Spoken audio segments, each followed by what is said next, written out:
Hello, welcome back to എന്റെ point. അപ്പൊ നമ്മളൊന്ന് വന്നിരിക്കുന്ന പുതിയൊരു വീഡിയോയുമായിട്ടാണ്. കുമ്പളങ്ങ നമ്മൾ തോരൻ വെക്കാൻ പോകണം. നമ്മൾ കുമ്പളങ്ങയൊക്കെ ഒരു ചാറുകറിയൊക്കെ ഉണ്ടാക്കി നോക്കാറുണ്ട് എല്ലാവരും. പക്ഷേ കുമ്പളങ്ങ തോരൻ അധികം ആരും ചെയ്യാത്തൊരു കറിയാണ്. അപ്പൊ നമുക്ക് വീഡിയോ കണ്ടു നോക്കിയാലോ.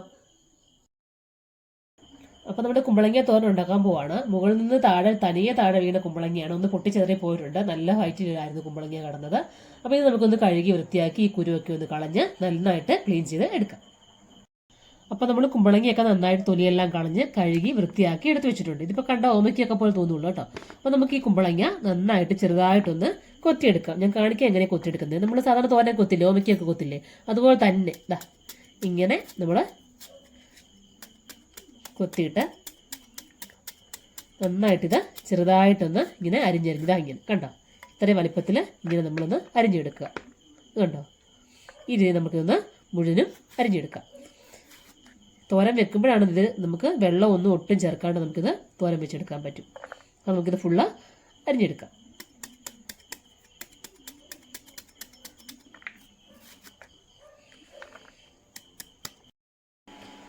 അപ്പോൾ കുമ്പളങ്ങിയ മുഴുവൻ നമ്മൾ നന്നായിട്ട് അരിഞ്ഞെടുത്തിട്ടുണ്ട്. ഇനി നമുക്ക് ഇതിങ്ങോട്ട് മാറ്റി വെച്ചിട്ട് ഇത് വേണ്ട ചെരുവുകൾ നമുക്ക് തയ്യാറാക്കിയെടുക്കാം. അപ്പോൾ ചെരുവുകൾ എന്ന് പറഞ്ഞാൽ നമുക്ക് ആദ്യം തേങ്ങ തിരുമ്മിയെടുക്കാം. 1 കപ്പ് തേങ്ങ ഞാൻ ചിരകി വെച്ചിട്ടുണ്ട്. അത് നമ്മൾ മിക്സിയുടെ ചെറിയ ജാറിലേക്ക് ഇട്ട് കൊടുക്കുക.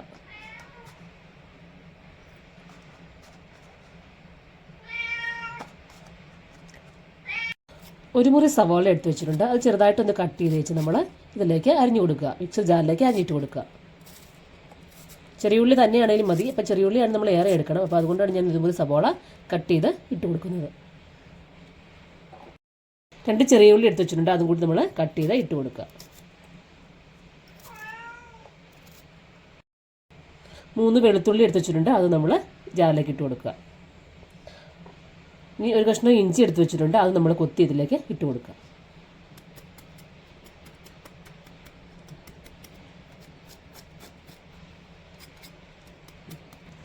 എല്ലാം ചേർത്ത ശേഷം പാകത്തിന് മഞ്ഞൾപ്പൊടി ചേർത്ത് കൊടുക്കുക. മതിയാവും. ഇത് നന്നായിട്ടൊന്ന് ചെറുതായിട്ടൊരു 2 കറക്ക് കറക്കി ഒന്ന് തോരന് ചതയ്ക്കുന്ന പോലെ തന്നെ ചതച്ചെടുക്കുക. ഈ ഒരു രീതി ഒന്ന് ക്രഷ് ചെയ്തെടുത്താൽ മതി കണ്ടോ. അത്രേ ഉള്ളൂ. നമുക്കിത് കടുക് ചേർത്ത് എല്ലാം ചേർക്കാം. ചട്ടി അടുപ്പത്തേക്ക് വയ്ക്കുക. ചൂടായ ശേഷം നമ്മൾ അതിലേക്ക് എണ്ണ ഒഴിച്ചു കൊടുക്കുക.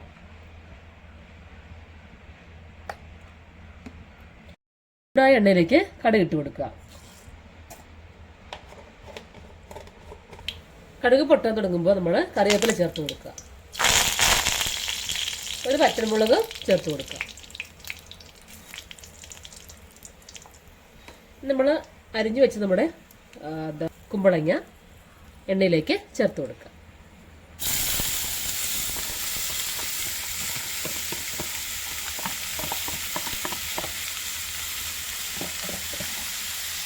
തീ ഒന്ന് കുറച്ച് കൊടുക്കുക.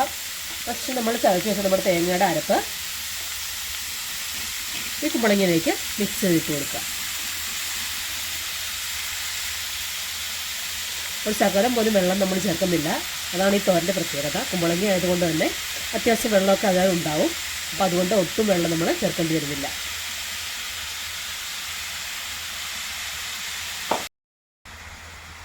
ഇനി നമുക്ക് പാകത്തിന് ഇതിലേക്ക് ഉപ്പ് ചേർത്ത് കൊടുക്കാം. കുമ്പളങ്ങയുടെ കറക്റ്റ് പരുവം അനുസരിച്ച് നമ്മൾ അതിലേക്ക് ഉപ്പിട്ട് കൊടുക്കാം. മതിയാവും. ഇനി നമുക്ക് നന്നായിട്ട് ഒന്ന് ഇളക്കി യോജിപ്പിക്കാം. തേങ്ങയുടെ അരപ്പൊക്കെ എല്ലായിടത്തും പിടിക്കുന്ന പോലെ നന്നായിട്ടൊന്ന് ഇളക്കിയതിന് ശേഷം നമുക്കിതൊന്ന് തീ കുറച്ച് അടച്ച് വെച്ച് ഒരു 7 മിനിറ്റൊക്കെ ഒന്ന് നമുക്കിത് വേവിച്ചെടുക്കാം. ഒട്ടും അടിക്കൊന്നും പിടിക്കില്ല. വെള്ളമൊന്നും ചേർത്തില്ലെന്നും കൊണ്ട് ഒട്ടും അടിക്കൊന്നും പിടിക്കില്ല. അതുകൊണ്ട് തീ കുറച്ച് വെച്ചത് നമുക്കിത് വേവിച്ചെടുക്കാം.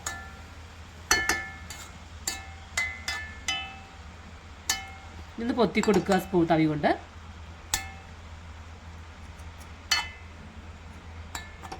ഉപ്പൊക്കെ ചേർത്തുകൊണ്ട് വെള്ളം ചെറുതായിട്ട് ഈ കുമ്പളങ്ങയ്ക്ക് അതൊന്ന് വെള്ളമൊക്കെ ഇറങ്ങി വന്നോളൂ. നമുക്കിതൊരു 5 മിനിറ്റൊക്കെ ഒന്ന് അടച്ച് വെച്ച് വേവിച്ചെടുക്കാം. ഒരു 5 മിനിറ്റ് ശേഷം നമ്മളൊന്ന് തുറന്ന് നോക്കുക. നന്നായിട്ടൊന്ന് ഇളക്കി കൊടുക്കുക. അടിക്കൊന്നും പിടിച്ചിട്ടില്ല കേട്ടോ. വെള്ളമയം ഉള്ളതുകൊണ്ട് നമുക്ക് വെള്ളമയം നമ്മൾ ഒട്ടും ഒഴിച്ചു കൊടുത്തത് പോലും അല്ല. പക്ഷെ എന്നിട്ടും താഴെ ഒന്നും നമുക്ക് ഒട്ടിപ്പിടിക്കുകയോ ഒന്നും ചെയ്തിട്ടില്ല. നന്നായിട്ട് വെന്ത് വന്നിട്ടുണ്ട് നമ്മുടെ കുമ്പളങ്ങ. നന്നായിട്ടൊന്ന് ഇളക്കിയൊക്കെ കൊടുത്ത് ഒരു 2-3 മിനിറ്റ് കൂടി നമുക്കൊന്ന് നിരത്തിയിട്ട് കൊടുക്കാം. ഇങ്ങനെ നിരത്തിയിട്ട് കൊടുക്കാം. ഉണ്ടോ വെള്ളമയം ഒട്ടും ഒഴിച്ചിട്ടില്ലെങ്കിൽ നല്ല കുഴഞ്ഞായിരിക്കുന്നത്. കണ്ടോ തോരന് വെള്ളമയം ആവശ്യത്തിന് നല്ല പോലെ ഇതിനകത്തുണ്ട്, കുമ്പളങ്ങയ്ക്കകത്തുണ്ട്. നിരത്തിയിട്ട് ഒരു 2-3 മിനിറ്റ് കൂടി നമുക്കിത് ഇട്ടേച്ച് പിന്നെ നമുക്ക് ഓഫ് ചെയ്യാം. ഒരു 2 മിനിറ്റൊക്കെ നമ്മൾ നിരത്തിയിട്ട് കൊടുത്തു. ഇനി നമുക്കിത് ഓഫ് ചെയ്യാം. ഇത്രയേ ഉള്ളൂ നമ്മുടെ കുമ്പളങ്ങ തോരൻ ഇവിടെ റെഡി. നമ്മൾ തോരനൊക്കെ ഉണ്ടാക്കി എല്ലാവർക്കും ഇഷ്ടപ്പെടും. നിങ്ങളുടെ കമൻസ് ഒക്കെ അറിയിക്കുക. എല്ലാവരും ചെയ്ത് നോക്കുക. വീഡിയോ ഇഷ്ടപ്പെട്ടെങ്കിൽ ലൈക്ക് ചെയ്യുക, ഷെയർ ചെയ്യുക. അപ്പോൾ അടുത്ത നല്ലൊരു വീഡിയോ കാണാൻ. Take care, by.